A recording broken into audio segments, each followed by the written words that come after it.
책에서 여유를 담다. 책담. 책담에서 읽어드릴 이번 책은 간절히 살리고 싶었던 어느 의사의 고백, 포기할 수 없는 아픔에 대하여입니다. 지은이 김현지, 출판사 다산북스. 구독과 좋아요도 부탁드립니다. 우리가 살리지 못한 생명들. 코끝을 스치는 바람에서 초여름이 느껴지는 5월의 어느 날이었다. 환자를 살피면서 나는 습관처럼 휴대폰을 뒤적였다. 그런데 큰 사고라도 났는지 인터넷 포털 사이트가 일순 속보로 도배되었다. 서울 지하철 또 스크린도어 사고, 구의역 부상직원 이송했으나 숨져. 무심결에 기사를 클릭하려다 움찔했다. 절로 무거운 한숨이 나왔다. 온종일 마음 한쪽에 돌이라도 얹힌 양 침울해져 있다가 무거운 발걸음으로 병원을 나섰다. 2016년 5월 28일. 살릴 수 있었던 또 다른 생명이 쓰러진 날이었다. 어느 의사나 매 순간 환자를 살리고 싶은 절실함을 느낀다. 특히 생명과 직접적으로 연관된 진료를 하는 소위 바이탈과는 더욱 그렇다.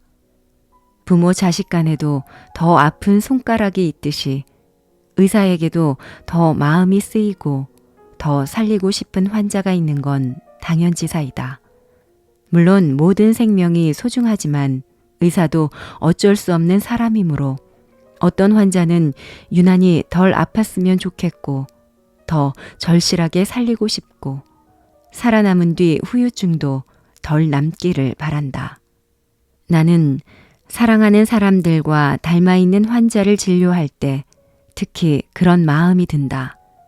평소에는 냉정하고 감정을 잘 숨기는 편이라고 자부하는데도 그렇다.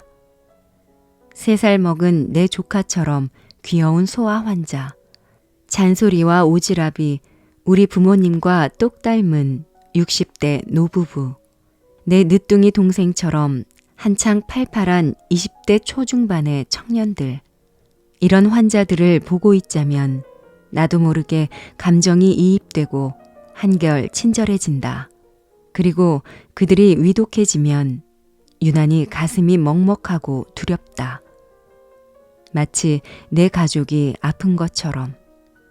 구의역 사고의 피해자 김모구는 현장에서 세상을 떠났고 전형적인 외상 환자였기에 살아서 병원으로 이송되었더라도 나 같은 내과 의사를 만날 일은 없었을 것이다. 하지만 얼굴 한 번 본 적 없는 김군을 나는 정말 살리고 싶었다. 기사 속 사진이 너무 앳되었다. 그는 1997년생으로 사고를 당했을 때 고작 19살이었다. 당시 내 남동생과 비슷한 나이였다. 참 이상하지. 어째 이런 가슴 아픈 사고는 늘 꽃다운 20대 초반의 청춘들에게만 일어나는 것 같다. 못다 피우고 떠난 그 젊음이 아까워 자꾸만 속이 답답해졌다. 흔히 사람들은 보건의료를 병원에 도착한 순간부터 퇴원하는 순간까지로 국한해 이해하지만 보건의료는 사실 우리 삶 전반의 건강을 아우르는 개념이다. 보건의료는 병이 생기기 전 사람을 더 건강하게 만드는 지점부터 시작한다. 사람은 하루에 3분의 1 이상을 노동에 쓴다. 당연히 사람의 건강과 직업, 근무 조건, 노동 환경 등은 밀접하게 얽혀 있다. 산업재해와 직업병만을 전문으로 진료하는 학문이 따로 있을 정도다. 비교적 생소하겠지만 의사 중에는 직업환경의학과라는 진료 과목의 전문의도 있다. 이들은 직업과 환경에 존재하는 유해 요인에 노출되어 발생하는 손상과 질환의 예방 및 치료를 다루는 전문가로 특히 직업의학 전문의는 노동자의 손상과 질병을 다룬다.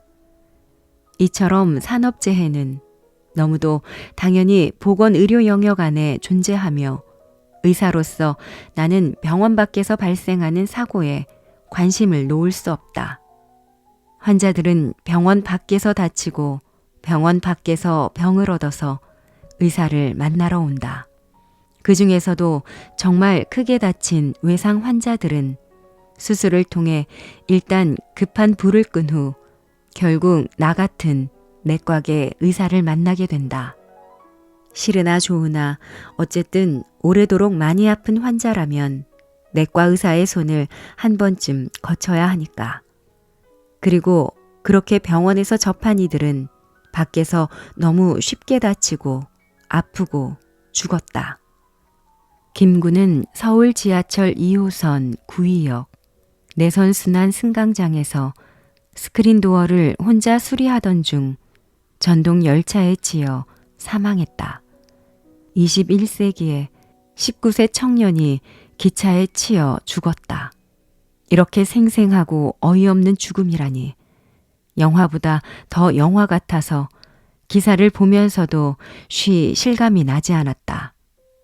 애초에 죽어서는 안 될 사람이었다. 조사가 계속되면서 이 사고가 단순히 개인 과실에 의해서가 아니라 열악한 작업 환경과 관리 소홀 때문에 발생했다는 것이 밝혀졌다. 김구는 고등학교 재학 중 지하철 스크린도어 유지 보수업체에 비정규직으로 취직했다. 그의 유품인 가방 속에는 작은 컵라면이 있었다. 밥 먹을 시간도 없을 만큼 바쁘고 열악한 환경에서 일했던 거겠지. 속속 뜨는 기사를 보며 19살의 앳된 청년이 허겁지겁 컵라면을 우겨 넣었을 장면을 떠올렸다. 김군이 일했던 회사는 무려 97개역의 스크린 도어 보수 업무를 담당해왔지만 직원은 그를 포함해 고작 10명뿐이었다. 한 사람당 최소한 역 10개 이상의 보수 공사를 맡아야 했고 그러다 보니 원래는 안전수칙에 따라 2인 1조로 진행해야 함에도 김군은 혼자서 보수 작업을 할 수밖에 없었다. 고등학교를 갓 졸업한 아직 업무가 손에 익지도 않은 초보가. 그리고 그가 숨지기 딱 1년 전에도 비슷한 사고가 있었다. 강남역에서 혼자 스크린 도어를 수리하던 정비업체 직원이 열차에 치여 숨진 것이다. 그 사고 이후 서울 메트로는 안전작업에 대한 관리 감독을 강화하고 외주를 맡긴 유지관리업체를 직영으로 전환하는 등 재발 방지 대책을 추진하겠다고 밝혔지만 그건 공허한 울림일 뿐이었다. 거짓말처럼 똑같은 사고가 1년 만에 그대로 재현되었다. 서울 메트로는 스크린 도어를 보수할 때 반드시 2인 1조로 작업하도록 규정해 놓았지만 매뉴얼은 허울일 뿐 지켜지지 않았다. 안전관리 책임자가 현장에서 관리 감독만 제대로 했어도 김군은 살 수 있었을 것이다. 애초에 재발 방지 대책 같은 것은 존재하지 않았다. 대한민국 국민이라면 그날 한 청년의 안타까운 죽음에 누구나 슬퍼했을 것이다. 나는 슬픔과 허탈함을 넘어 불타오르는 분노를 느꼈다. 의사는 사람의 생명을 구하는 직업이다. 그러나 최선을 다하고도 살리지 못하는 것이, 그래서 늘 애달픈 것이 인간의 목숨이다. 그날 사회가 하나의 인격체라면 나는 그 사회라는 것에 멱살을 부여잡고 따지고 싶었다. 병원에서는 사람 한 명을 살리자고 수많은 사람이 그렇게 애를 쓰는데, 그러고도 살리기가 그토록 어려운데 어쩌면 사회는 이렇게 쉽게 허망하게 사람을 죽이는가.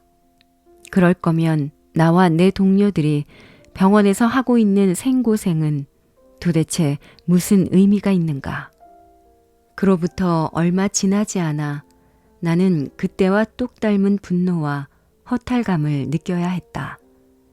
2018년 12월 11일 태안화력발전소에서 1994년생 김용균 씨가 숨졌다.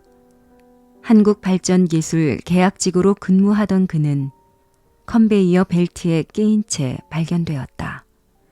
발전소에도 2인 1조 근무 규정이 있었지만 지켜지지 않았고 김용균 씨 역시 홀로 일하다 변을 당했다. 구의역 사고가 발생한 지 채 3년도 지나지 않았을 때였다. 김용균 씨도 비정규직이었다. 그는 10일 밤 늦은 시간까지 혼자 일을 하다가 컨베이어 벨트와 기계 사이에 끼는 사고를 당했다. 홀로 있었기에 아무도 사고를 알아차리지 못했고 그의 시신은 사건이 발생한 지 5시간이 지난 이후에야 발견되었다. 잠시 짬을 내어 끼니를 때우려 했던 듯 그의 유품에서도 컵라면이 나왔다. 김 군과 김용균 씨의 사고는 놀라우리만치 닮아 있었다. 무엇보다도 살릴 수 있는 목숨이었다는 데서 그러했다. 김용균 씨가 일했던 공장에는 몸이 끼는 사고가 발생했을 때 컨베이어 벨트를 멈추게 할 수 있는 비상 정지 스위치가 있었다. 원칙대로 2인 1조로 일했다면 컨베이어 벨트를 멈출 수 있었을 것이다. 그러니까 김용균 씨의 죽음은 막을 수 있었다. 한국기술발전 측은 야간에 2인 1조로 근무하는 것이 원칙이지만 인력 수급 문제로 한 명씩 근무했다라고 진술했다. 회사 측에서 과도하게 인건비를 절감한 것이다. 최소한의 안전장치조차 내팽개치면서. 김용균 씨는 하청업체 직원이었다. 그는 서부발전이 운영하는 태안발전소 9호기와 10호기 컨베이어 벨트 관리 업무를 했다. 하청 노동자가 원청 사업장에서 공정의 일부를 담당한 것이다. 구의역 김군과 마찬가지로 김용균 씨도 입사한 지 3개월밖에 되지 않은 초보였다. 일이 채 손에 익지도 않았을 때 그는 야간에 밤을 새우면서 홀로 일해야 했다. 경찰 조사 결과 발전소 측은 노동자 안전 교육조차 제대로 하지 않은 것으로 나타났다.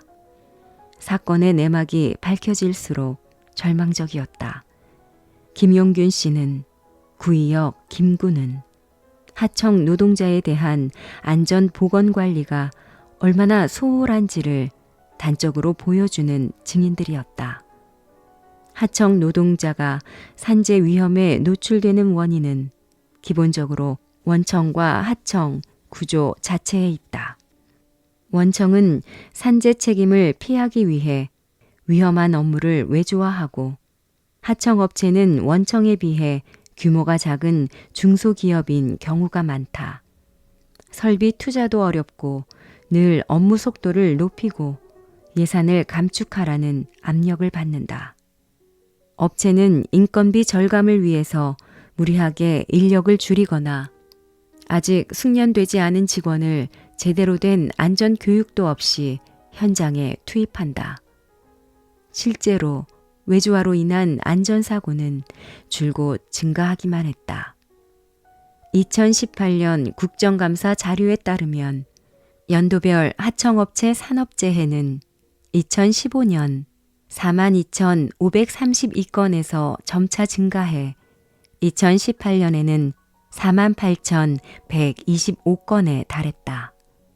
크게 다친 사람을 빨리 병원으로 이송하고 치료하려는 노력, 즉 사고가 발생한 순간부터 퇴원까지의 생존율을 높이기 위한 사회적 노력은 끊긴 적이 없다.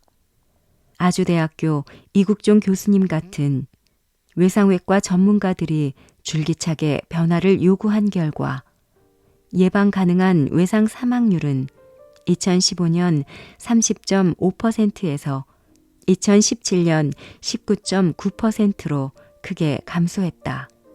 예방 가능한 외상 사망률이란 외상으로 인해 사망한 환자 중 적절한 시간 내에 걸맞은 병원으로 이송되어 치료를 받았다면 생존할 수 있었을 것으로 추측되는 사망자의 비율이다. 쉽게 말해 2015년에 비해 2017년에 사고로 다친 환자를 더 많이 살렸다는 뜻이다. 여기에는 중증 외상 환자 치료에 특화된 권역 외상센터 개소와 정부의 집중적인 지원이 한몫을 했다. 이는 분명 환영할 만한 일이다. 예전 같았으면 그저 할 일 없이 떠나보냈을 환자를 지금은 예전보다는 많이 살린다. 그러나 안전사고가 끊이지 않는다면 결국 밑빠진 독에 물 붓기에 불과하지 않은가. 사고 현장으로부터 아무리 신속하게 환자를 이송해도 아무리 빠르게 진단하고 치료해도 이 사람을 살려놓으면 저 사람이 다치고 저 사람을 살려놓으면 또 이 사람이 다친다. 적어도 지금의 현실에서는 그렇다. 사람이 더 건강해지기 위해서 더 많은 사람의 생명을 구하기 위해서 궁극적으로 필요한 것은 안전한 사회 그 자체이다. 사고에 신속하게 대응하는 시스템이나 응급환자 이송보다 그것이 더 우선되어야 한다. 수많은 보건의료진에게 그리고 국민들에게 그 어떤 근사한 병원이나 유능한 의사보다도 훨씬 더 필요한 것이기도 하다. 2019년 1월 1990년 이후 약 30년 만에 산업안전보건법 개정안, 이른바 김용균법이 공포되었다. 개정안에서는 김용균 씨와 같은 하청 노동자의 산업재해를 예방하기 위해 사업장과 시설, 장비 등에 대한 실질적인 지배, 관리 권한을 가진 도급인의 책임을 강화했으며 안전보건조치 의무 위반에 대한 처벌도 강화했다. 그러나 이제 시작일 뿐이다. 제2의 김군, 제2의 김용균 씨를 만들지 않기 위해서는 더 안전한 사회가 필요하다. 안전에는 이 정도면 되었겠지란 타협은 존재하지 않는다. 사고가 터졌을 때부터 김용균법이 통과될 때까지 바쁜 일상에 지쳐 관심은 좀 멀어졌을지언정 나는 구의역 김군과 김용균 씨를 기억에서 지운 적이 없다. 비극적인 사건이 생기고 그럼으로써 사회적 논의가 시작되는 것만으로도 우리는 고인에게 갚을 수 없는 빚을 진다. 1년 반 동안 비서관으로 일하면서 누구보다 잘 알게 되었다. 구의역 김군과 김용균 씨의 사고는 나를, 우리 모두를 울고 분노하게 만들었다. 사고 덕분에 여론이 형성되었고 정치권은 여론이 형성된 후에야 반응했다. 관련 법안이 쏟아져 나왔고 그 어떤 법안보다 신속하게 처리되었다. 사고가 나기 전에 미리 법이 바뀌고 제도가 정비되었다면 그들은 목숨을 잃지 않아도 되었을 텐데 뒤늦게서야 척척 법이 제도가 정비되는 것을 보며 씁쓸함도 느껴졌다. 소를 잃기 전에 외양간을 미리 고칠 수 있었다면 참 좋았을 텐데 아직은 우리 사회가 그러한 경지에 이르지 못했나 보다. 그러나 소를 잃고 나서도 외양간을 고치지 않는 것은 더 어리석은 일이다. 다행히 우리 사회는 움직였고 변화했다. 어떤 이는 세상에 나서 아쉬울 만큼 빨리 우리 곁을 떠나가지만 죽음으로써 우리 사회에 경종을 울리고 어떤 논의에 불을 지피며 세상을 바꾼다. 김군과 김용균 씨가 그랬듯이. 그렇게 우리 모두는, 특히 사람의 건강을 보살피는 나 같은 사람은 구의역 김모군과 김용균 씨에게 큰 빚을 지고 있다. 나의 신병. 엄마가 빗길에 미끄러졌어. 손목이 부러진 것 같다. 장마에 접어든 지 얼마 되지 않아 거리가 온통 촉촉하게 젖은 날이었다. 부모님은 언제나처럼 식사를 마치고 오붓이 저녁 산책을 나가시고 나는 집에서 오랜만에 여유를 만끽하고 있던 참이었다. 그런데 얼마 되지 않아 전화가 걸려왔다. 아버지였다. 다급한 목소리에 순간 심장이 철렁했다. 의사도 가족이 다치면 한없이 작아지는 별 수 없는 인간이다. 떨리는 마음을 부여잡고 전화로 어머니의 상태를 확인했다.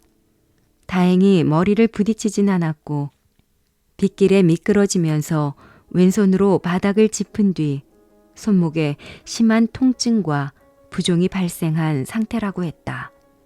곧장 어머니를 모시고 당시 내가 파견 중이던 보라매 병원 응급실로 향했다. 아버지는 집에서 가까운 강남 세브란스 병원으로 가고 싶어 하셨지만 내가 고집을 부렸다. 단순히 내가 일하는 병원이라서만은 아니었다. 짧은 통화로 나는 어머니의 상태를 빠르게 진단했고 내 진단이 맞다면 보라매 병원으로 가는 것이 나았다. 병력만 들어봐도 미끄러지거나 넘어지면서 손을 짚게 될 때 손목 부위에 가장 흔하게 발생되는 골절인 콜레골절로 추측된다. 모든 콜레골절에 수술이 필요한 것은 아니지만 관절이 포함된 골절이나 불안정 골절인 경우 수술해야 한다. 그러니 수술 가능성을 염두에 두어야 한다. 골절상은 수술 일정을 되도록 빨리 잡을 테니까 기왕이면 내가 파견 중일 때 수술하는 편이 나았다. 그리고 보라매 병원 응급실은 내 얼굴을 팔면 조금이라도 진료를 빨리 볼 수 있다. 아버지의 차를 타고 병원으로 가면서 불안해하는 어머니 옆에 앉아 차근차근 설명했다. 응급실에 가면 아마 인턴이나 응급의학과 전공의가 진료를 볼 거예요. 사람이 많으면 좀 기다려야 해요. 어쩔 수 없어요. 손목 엑스레이를 찍고 골절이 확인되면 정형외과로 연락이 갈 거고요. 워낙 수술이 많아서 바쁜 과기도 하고 밤엔 의료진이 적어서 당직 의사가 응급실로 올 때까지 시간이 좀 걸릴 수도 있어요. 골절이 확인되기 전까진 웬만하면 진통제는 주지 않으려고 할 거예요. 아파도 한동안은 참아야 한다는 말에 어머니는 겁에 질린 것 같았다. 그 이유도 설명했다. 대부분의 의사는 정확한 진단을 내리기 전에 환자의 증상을 조절하는 것을 꺼리는데 이는 오진을 막기 위함이라고. 증상 역시 진단을 내리는 중요한 단서이기에 무증상에 가려 오진을 내릴까봐 그런 것이니 진단 전까지는 기다려야 한다고 말씀드리자 어머닌 금세 수긍하며 고개를 끄덕였다. 수술을 하든 안 하든 골절 부위에는 석고붕대를 감아서 고정해놔야 하고 수술해야 한다고 해도 당장 입원하는 게 아니라 퇴원했다가 외래로 가서 입원 날짜를 받을 거예요. 지금 응급실에 가는 건 석고붕대를 감고 진통제 주사를 맞는 응급처치를 하기 위한 거예요. 자세한 나의 설명에 어머니는 한결 안도하신 듯 했다. 통증에 일그러져 있던 얼굴이 일순간 편안해졌다. 정형외과를 전공한 친구에게 전화를 걸어 보라매 병원에서 손목 골절을 잘 본다는 교수님도 추천받았다. 응급실에 도착한 이후부터는 나의 예상대로 진행되었다. 검사 결과 콜레골절이 맞았고 수술을 권유받았다. 석고붕대를 감고 진통제 주사를 맞았다. 다음 날 외래 진료를 보고 빠르면 외래 이틀 뒤 수술을 받기로 하고 단 2시간 만에 응급실에서 탈출했다. 집으로 돌아가는 길에 어머니에게 어떤 수술을 해야 하는지, 대략 며칠 정도 입원해야 하고 어떤 합병증을 조심해야 하는지까지 설명해 드렸다. 강한 진통제 주사를 맞은 덕에 어머니는 집으로 돌아오자마자 잠이 드셨다. 다행히 편안한 얼굴이었다. 밤에 대형병원 응급실에 가본 사람이라면 누구나 알 것이다. 야간에 응급실을 가는 것이 얼마나 고되고 지난한 기다림의 연속인지. 더군다나 그 바쁜 야간의 응급실에서는 친절한 안내도 가타부타 설명도 듣기 어렵다. 만약 딸이 의사가 아니었다면, 내가 없었다면 어머니는 어땠을까? 내 어머니가 아니라 의사딸을 주재하는 평범한 60살의 여성에게 같은 일이 벌어졌다고 상상해보자. 그녀는 넘어질 때 왼손으로 바닥을 짚은 뒤부터 손목이 붓고 심하게 아팠다. 같이 산책을 나온 남편은 본인보다 더 놀라 우왕좌왕하는 탓에 도움이 되지 않았다. 다행히 구급차를 부를 만큼 다치지는 않아 택시를 타고 가장 가까운 정형외과 전문병원 응급실로 향했다. 정형외과 전문병원이니까 골절도 진료하리라 생각했다. 그러나 막상 도착하니 이 병원은 척추 전문병원이라 외상으로 인한 골절은 치료할 수 없다며 아예 접수를 받아주지 않았다. 어느 병원으로 가야 하느냐고 물었지만 원무과 직원은 그저 큰 병원으로 가야 한다고 말할 뿐 구체적인 정보를 주지 않았다. 어쩔 수 없이 남편이 스마트폰으로 검색을 해서 가장 가까운 대학병원을 찾았다.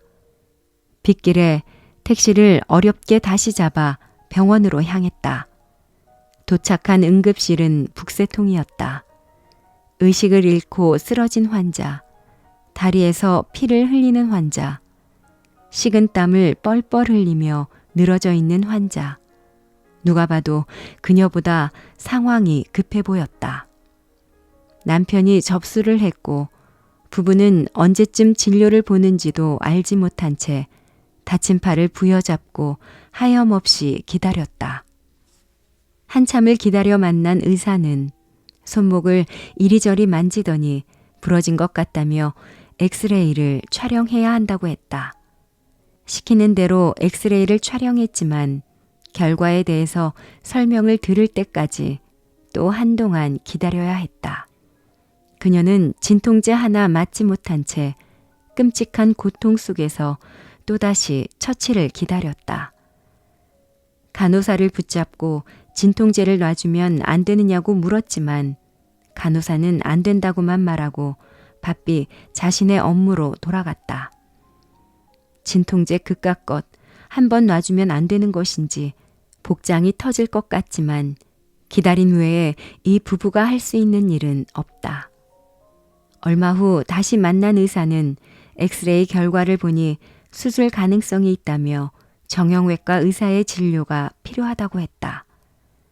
그럼 당신은 정형외과 의사가 아닌가? 갑자기 눈앞의 의사가 미덥지 않았다. 게다가 수술이라니 겁이 나서 수술을 꼭 해야 하느냐고 물었지만 자세한 얘기는 정형외과 의사의 의견을 들어봐야 한다고 했다. 겨우 만난 정형외과 의사는 당장 수술할 만큼 응급하지 않다며 제일 빠른 외래를 잡아줄 테니 오늘은 이만 집으로 가라고 했다. 환자에게는 이해하지 못할 일뿐이다. 그녀는 수술을 해야 하는데 왜 바로 입원을 하지 않는지, 도대체 어떤 수술이 필요한지, 수술 뒤에 후유증이 남진 않는지, 얼마나 심각한 수술인지 아무것도 제대로 이해하지 못했지만 진통제를 받아든 채 집으로 향했다. 응급실에 도착한 지 무려 6시간 만이었다. 이런 일은 부지기수다. 당장 죽음의 문턱에 놓여 있는 환자가 넘쳐나는 응급실에서 상대적으로 가벼운 질환의 환자에게 모든 의문을 하나하나 해소시켜주는 의사를 찾기는 매우 어렵다. 그것은 그 의사가 유달리 쌀쌀맞거나 태만해서가 아니다. 모든 환자를 붙잡고 상세히 설명하는 데 시간을 쓰다가는 오히려 응급처치가 필요한 다른 환자를 잃을 수도 있기 때문이다. 응급실은 그야말로 총각을 다투는 곳이다. 의사도 간호사도 매분 매초 죽음에 쫓긴다. 밤마다 미어터지는 대학병원 응급실 사정을 뻔히 알면서 동료 의사들에게 그런 미덕을 강요하기도 어렵다. 역시 가족 중에 의사가 한 명은 있어야 해. 누군가는 이 이야기를 들으면 이렇게 말할지도 모른다. 그리고 실제로 가족이 아플 때면 나 역시 의사를 하길 참 잘했다고 생각한다. 내가 의사가 아니었다면 어머니도 응급실을 방문했던 일련의 과정이 그렇게 매끄럽고 효율적이긴 어려웠을 테니까. 이는 내가 내 가족의 주치의인 덕분이었다. 가족 중에 의사가 한 명쯤 있다면 가장 좋겠지만 현실적으로 모두가 그러기는 불가능하다. 그러나 주치의가 생기면 내가 어머니에게 해주었듯이 살뜰한 도움을 받을 수 있다. 사실 우리나라 사람들에게 주치의란 낯선 개념이다. 주치의의 개념을 정확히 알기 위해서는 먼저 주치의 제도가 무엇인지부터 이해해야 한다. 주치의 제도는 국가가 지역사회에서 개인 혹은 가족 전체가 1차 의료의사, 즉 주치의와 지속적인 관계를 유지할 수 있도록 지원하는 것으로 우리나라에는 아직 도입되지 않았다. 물론 우리나라에도 단골 의사라는 개념이 있긴 하다. 감기 같은 잔병치레가 잦은 사람이라면 누구나 자주 들르는 의원이 있을 것이다. 거기서 만나는 의사가 바로 단골 의사이다. 주치의가 단골 의사와 다른 점은 환자가 원하는 의사 한 명을 지정해 등록해야 한다는 점이다. 이 제도에서는 환자에게 건강 문제가 생기면 아무 의사나 찾아가는 것이 아니라 본인이 등록한 주치의를 방문해 진료를 받아야 한다. 그러면 주치의는 증상을 듣고 가장 가능성 있는 질병, 대부분은 가장 흔하게 발생하는 질병을 추려 어떤 검사와 치료가 필요한지 판단을 내린다. 미끄러져 넘어진 뒤 손목이 부은 어머니를 보고 내가 콜레골절을 제일 먼저 의심했던 것처럼. 그리고 그 판단에 따라 1차부터 3차 중 어느 정도 수준의 병원으로 가서 어떤 과목의 진료를 보면 되는지 자세하게 알려준다. 이 과정이 바로 내가 어머니를 모시고 3차 병원 응급실로 가서 응급처치를 받은 과정과 유사한 지점이다. 주치의는 그 과정에서 시간과 돈, 에너지를 아껴줄 뿐만 아니라 불필요한 검사나 치료의 부작용으로부터 환자를 보호한다. 또한 환자가 3차 병원에서 진료를 보고 돌아오면 그 후속 조치까지도 담당해 급성기 질환에서 발생할 수 있는 후유증을 최소화하는 데 주력한다. 내가 어머니를 계속 지켜보며 챙겼듯이. 어머니는 콜레골절 수술을 받은 뒤 걷기 운동을 열심히 하지 않으면 폐가 일시적으로 쪼그라들어서 열이 날 수도 있다는 내 설명을 흘려들었다가 퇴원이 하루 늦어질 뻔했다. 퇴원 후에도 나는 주치의를 자처하며 어머니에게 잔소리를 늘어놓았다. 어머니는 내 잔소리대로 손목이 굳지 않도록 꾸준히 재활 운동을 했고 나는 하루 한 번씩 상태를 살폈다. 주치의는 이렇듯 입원 전부터 퇴원 후까지 살뜰하게 챙기는 동반자 같은 의사이다. 의료 체계는 크게 병원 전 단계와 병원 단계로 나뉜다. 병원 단계는 우리가 쉽게 할 수 있는 의료 이용으로 진단을 위한 적절한 검사와 입원 치료 혹은 수술 여부 등이 이 단계에서 이루어진다. 즉, 병원에 도착한 뒤 병원 안에서 이루어지는 모든 과정을 말한다. 그에 반해 병원 전 단계는 환자가 의료를 원할 만한 일이 생겼을 때 의료 이용 여부를 결정하고 가능한 응급처치를 빠르게 시행하면서 어느 병원에 방문할지 결정하고 그곳으로 가는 과정이다. 주치의의 역할은 이 단계에서 가장 빛을 발한다. 모든 진료 과목 의사가 주치의를 하는 것은 아니다. 특정 진료 과목을 전공하지 않은 일반이나 가정의학과, 내과 의사가 주로 주치의를 맡는다. 내과 의사를 예로 들면 전공의를 마친 뒤 전문의 자격을 획득했으나 호흡기 내과, 순환기 내과 같은 추가적인 세부 전공을 하지 않은 의사들이 지역사회에 개원을 하거나 봉직의로 일하면서 주치의 역할을 한다. 나도 이런 경우에 해당된다. 사실 의대생 때는 내과가 아니라 정형외과를 전공하고 싶었다. 나는 인턴 때 소와 마취턴을 팔아가며 정형외과 인턴만 석 달이나 할 정도로 정형외과에 열성적이었다. 주변 친구들은 모두 신기하다는 시선을 보냈다.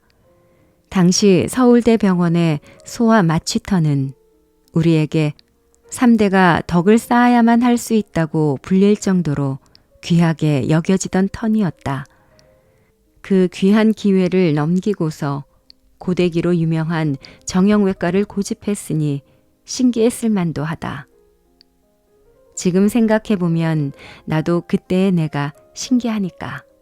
그런데 정작 인턴을 해보니 정형외과가 아니 수술과가 내 적성에 맞지 않았다. 체력이 약했고 수술장에서 보내는 하루가 고달팠다.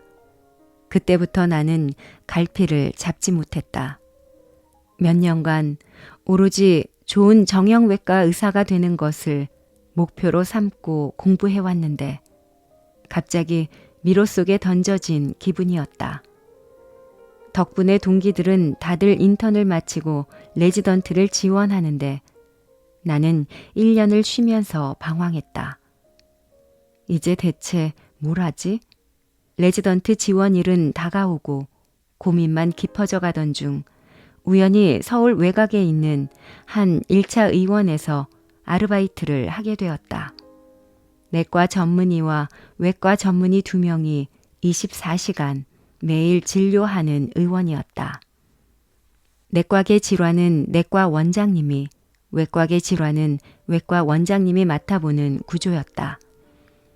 그저 단기 아르바이트를 위해 잠시 다니게 된 병원이었지만 그곳은 내게 강한 인상을 남겼다.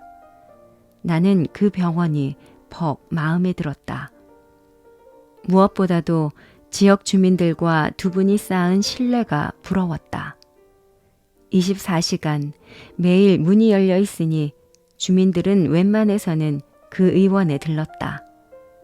바로 앞에 대형 병원이 있었음에도 내과 원장님이 내시경 시술을 하셨기에 많은 주민이 건강검진이 필요할 때도 이곳을 찾았고 어디가 아프든 이 병원부터 와서 고민을 털어놓았다.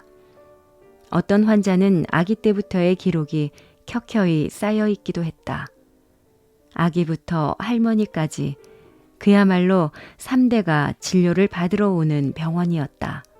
어머니, 오늘은 또 왜 오셨어? 원장님 보고파서 왔지.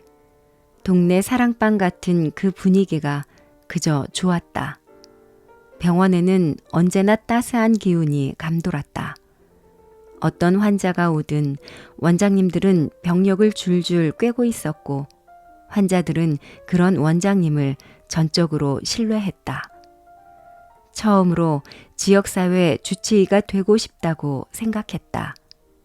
길을 잃은 내게 그 의원은 생각지도 않았던 새로운 길을 열어주었다. 나는 꿈을 안고 가정의학과 레지던트로 지원했다.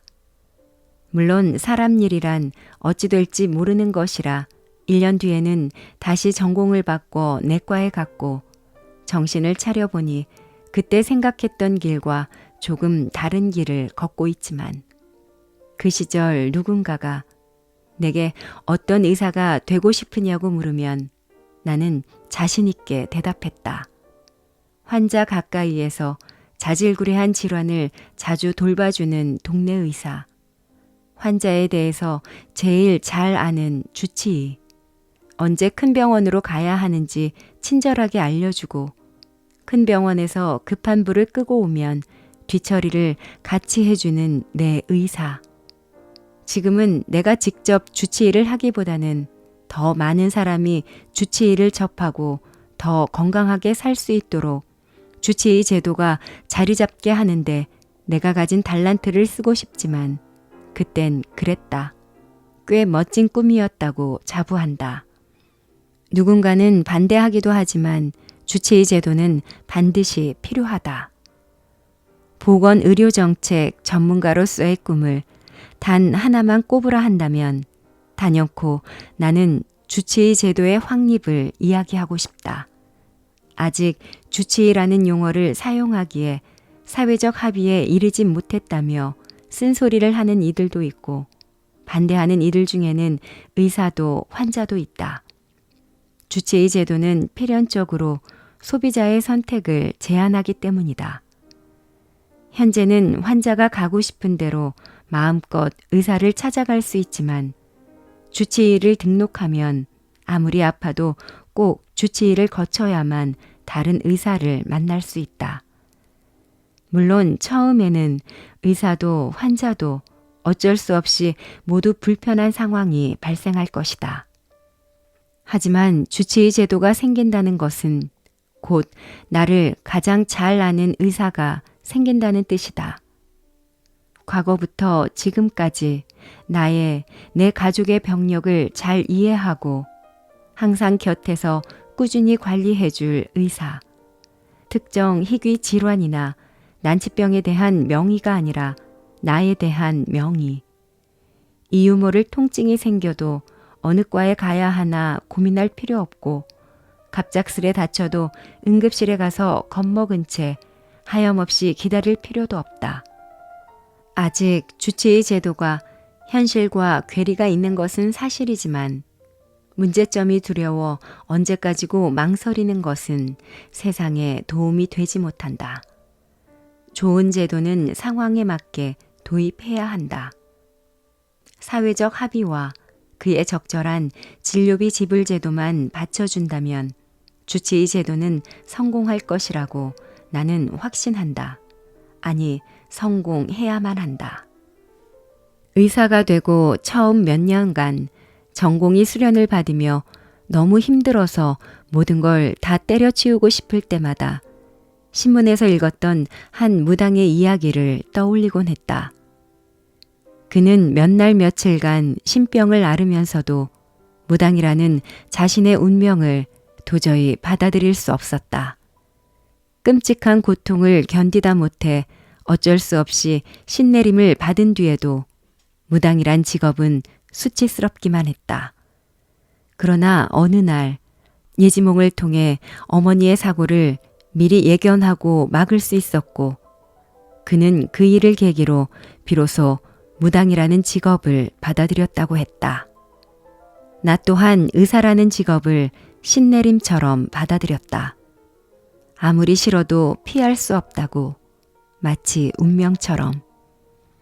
그리고 그 덕분에 내 가족과 친구들에게는 나라는 주치의가 생겼다. 밥도 못 먹고 잠도 못 잘 만큼 바쁘고 배우면 배울수록 더 무수한 고민을 안겨준 지난했던 전공의 수련 과정은 마치 신병처럼 고통스러웠다. 그러나 그 덕분에 지금의 나, 가족과 친구들은 좀 더 건강하다. 아끼는 이들에게 나는 언제나 건강에 대해서 상의할 수 있는 동반자이다. 아직도 일주일에 몇 번씩 건강 상태나 병원 선택에 대한 질문을 받고 나는 즐겁게 그들의 질문에 답한다. 내가 가진 지식으로 남들에게 도움이 될 수 있다는 것이 더 기쁘다. 이제 와선 앓길 잘했다고 여겨지는 꽤나 그럴싸한 신병이었다.